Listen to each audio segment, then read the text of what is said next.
웃으면서 할 말 다 하는 사람들의 비밀. 오수향 지음.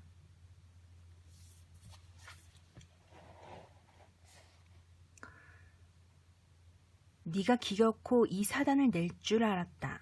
왜 놀라니? 걔 그렇게 될 줄 몰랐어? 나는 다 알았는데 말이야. 이렇게 되는 건 뻔할 뻔째 아니겠어요?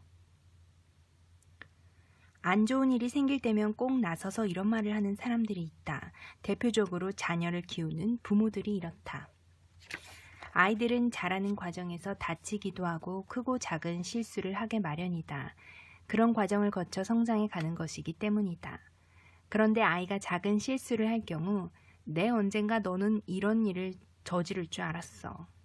라는 식으로 혀를 끌끌 차며 무안을 주거나 부정적인 단정을 하는 부모들이 많다. 많은 부모들이 자기 자식이니까 하나에서 10가지 다 알고 있다는 식의 태도를 보인다. 아이가 저지를 행동이나 실수까지도 꿰뚫고 있다는 식으로 말이다. 하지만 이는 크나큰 착각이다. 부모들의 이런 착각은 사후 과잉 확신 편향에서 비롯된다.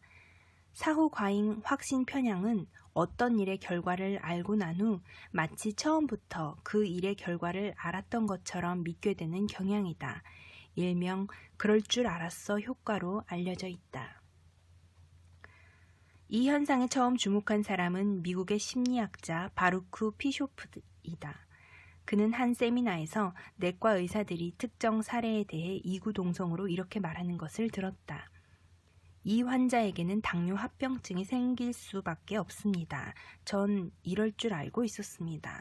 저도 그렇습니다. 여러 가지 정황으로 볼 때 이 환자에게 당뇨 합병증이 생기는 건 당연합니다. 다들 당뇨 합병증의 결과를 놓고 그런 결과가 나올 걸 미리 알고 있었다는 듯 자신 있게 말했다. 그걸 예상하지 못했다고 말하는 의사는 없었다. 그래야 의사로서 권위가 서는 듯했다. 그런데 그가 보기에 그들의 의견에는 비과학적인 요소가 있어 보였다. 다들 결과를 놓고 그런 결과가 나올 수밖에 없다고 꿰어 맞추잖아. 그런 결과가 있기 전에는 아무도 그런 결과를 예상하지 못했으면서 말이야. 이 일을 계기로 피쇼프는 베이스와 공동으로 실험을 했다. 1972년 닉슨이 중국 방문을 앞두고 있을 때 피험자들에게 닉슨의 중국 방문이 어떤 결과를 가져올지 의견을 물었다. 그러자 대부분 결과를 부정적으로 보았다. 하지만 현실은 달랐다. 닉슨과 마오쩌둥의 만남이 성사되고 회담이 성공적으로 이루어져 양국은 적대 관계를 청산하기로 했다. 이 사실은 대대적으로 방송을 탔다. 이들은 또다시 피실험자들에게 회의 결과를 어떻게 예측했는지 물었다. 그러자 대다수의 회의 결과를 긍정적으로 보았다. 회의 결과를 부정적으로 보았던 이들조차 언제 그랬냐는 듯 이렇게 말했다. 성공할 줄 알았다니까요. 그럴 조짐이 보였잖아요. 피쇼프와 베이스는 이 실험을 통해 사람들은 결과에 대해 이미 그럴 줄 알았다고 생각하는 경향이 있음을 밝혀냈다. 실제는 그렇게 예측하지 않았음에도 말이다. 이런 사후과잉 확신 편향은 자신이 모든 걸 안다는 오만한 태도를 가져오기 때문에 특히나 조심해야 한다. 앞에서도 얘기했지만 부모라면 더욱 그렇다. 자녀가 실망스러운 행동을 할 때 이미 그럴 줄 알았다는 식으로 얘기하는 순간 아이와의 대화는 단절된다고 봐야 한다. 아이가 평소 게임에 정신이 팔려 있다가 중간고사 시험에서 성적이 크게 떨어졌을 때를 상상해보자. 네가 게임에 정신 팔려 있을 때부터 이렇게 될 줄 알았다. 그따위 정신 상태로 성적이 안 떨어지면 이상하지. 이런 말을 들은 아이는 어떨까? 자존감이 떨어지고 동시에 대꾸할 말을 잃는다. 당연히 부모와의 관계는 점점 멀어진다. 물론 아이의 성적이 떨어지면 화가 날 것이다. 하지만 마음을 추스려야 한다. 부정적인 낙인을 찍는 대신 이렇게 말해보자. 이번에 성적이 좀 떨어졌네. 동윤이 생각에는 왜 그런 것 같아? 앞으로 어떻게 하면 좋을지 같이 얘기 좀 해보자. 실수가 잦은 팀원이나 신입사원도 마찬가지다. 부정적인 낙인을 찍지 말고 이렇게 말해보자. 실수가 좀 있었네요. 이 일을 계기로 다음번에는 좀 더 신중하게 처리합시다.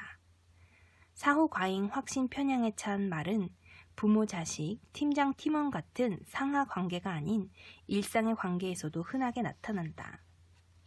취업을 준비하는 애인이 면접에 떨어졌을 때, 평소 싫어하던 동료가 불행한 일을 당했을 때 등 그럴 줄 알았어. 그 말을 내뱉는 순간 말하는 사람은 우월감을 느낄지도 모르나 그것만은 확실하게 알아둬야 한다. 무심코 던지는 그 한마디는 당사자의 가슴에 비수가 되어 꽂히고 당신과의 관계는 순식간에 추락한다는 것을.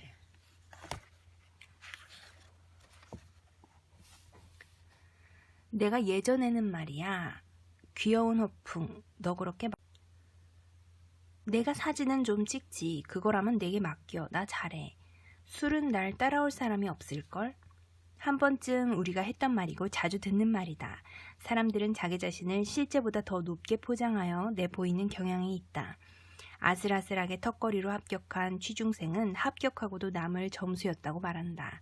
남편은 아내에게 운전을 가르쳐주면서 세상 최고의 베스트 드라이버인 양 으스댄다. 그뿐인가? 모든 부모들은 학교 다니던 시절에 우동생이었다고 말하지 않던가? 그렇다면 이들은 나쁜 거짓말쟁이인 걸까? 그렇지 않다. 겸손하지 않아서? 거짓말쟁이여서? 그런 문제가 아니다. 정도의 차이는 있지만 사람은 누구나 자신을 높게 평가하려는 속성을 갖고 있다. 예전에 사진 좀 찍었다더니 거짓말하냐? 내가 보니까 영 별로던데 왜 자꾸 허풍을 떨어? 요리 잘한다더니 칼질이 왜 이렇게 서투른 거야? 음식도 맛없을 것 같은데. 사사건건 이렇게 대응하고 나서는 사람이 있다. 언뜻 보아서는 정의로워 보이거나 똑똑해 보일지 모르지만 실상은 그렇지 않다. 소소한 자기 과장을 굳이 인성의 문제로 걸고 넘어질 필요도 없고 팩트를 따지고 들 필요도 없다. 왜 그럴까? 자신의 능력을 평균보다 과대평가하려는 경향을 과신효과라 하는데 흔히 워비곤 호수 효과라 불린다. 1970년대 미국의 작가 케일러는 자신이 진행하는 라디오 프로그램에서 워비곤 호수라는 가상의 마을 소식을 전했다. 이 마을 사람들은 평균 이상으로 힘이 세고 잘생기고 똑똑했으며 대단히 낙천적이라는 설정이었다. 심리학자 토마스 길로비치는 자신을 평균보다 높다고 생각하는 경향으로 워비곤 호수 효과를 언급하면서 과신 경향이 인간의 보편적인 심리임을 밝혀냈다. 1977년 그는 미국의 한 고등학교 학생들을 대상으로 설문조사를 했다. 그 결과 학생의 70%가 자신의 리더십이 평균 이상이라고 답했으며 학생의 100%는 자신의 친화력이 평균 이상이라고 답했다. 중소기업인을 대상으로 한 데니얼 카너먼의 연구도 비슷한 결과를 보여준다. 카너먼은 이런 질문을 던졌다. 당신의 회사가 성공할 확률이 몇 %라고 생각합니까? 이 질문에 기업 대표와의 81%가 자신의 성공 확률이 70%가 넘는다고 했으며 이 가운데 일부는 실패 확률이 0%라고 답했다. 그런데 현실은 이와 전혀 달랐다. 미국 중소기업의 5년 생존율은 35%에 불과했다. 그렇다면 대답을 한 이들 중 상당수가 현실을 인지하지 못하고 성공에 대한 과신을 한 셈이다. 이처럼 자신을 실제보다 과신하는 경향은 보편적인 현상이다. 그러니 병적인 수준의 거짓말을 하거나 누군가에게 피해를 주는 상황이 아니라면 가까운 이들의 허풍은 살짝 눈 감아주도록 하자. 깍쟁이처럼 사실 여부를 하나하나 따지려 들거나 과장된 내용을 일일이 지적하면 누가 당신과 편하게 사담을 나누려 하겠는가. 그 누구와도 원만한 관계를 맺기 힘들다. 가슴에 손을 얹고 생각해보자. 당신은 자신을 과대평가하거나 과신하는 경향이 정말 없는가? 사람들 앞에서 약간의 허풍을 떨었던 적이 단 한 번도 없었나? 분명 어떤 부분에서는 당신 역시 자신을 과대평가하는 경향이 있을 것이다. 그리고 때론 그런 면이 우리가 자신감을 잃지 않고 당당하게 살아가는 데 도움을 주기도 한다. 이번 신사업은 걱정 마. 내가 지난 프로젝트에서 크게 한 건 했잖아. 와, 그럼 저는 무조건 팀장님만 믿고 따라가겠습니다. 여긴 좀 별론데 내가 이것보다 더 맛있게 만들 수 있어. 그래? 그럼 다음에 꼭 한번 먹게 해줘야 돼? 기대할게. 이런 대화는 아부가 아니다. 센스고 아량이다. 대화의 기술이란 게 실상 대단한 게 아니다. 이렇게 웃어주고 받아주고 상대를 배려하는 것임을 잊지 않도록 하자.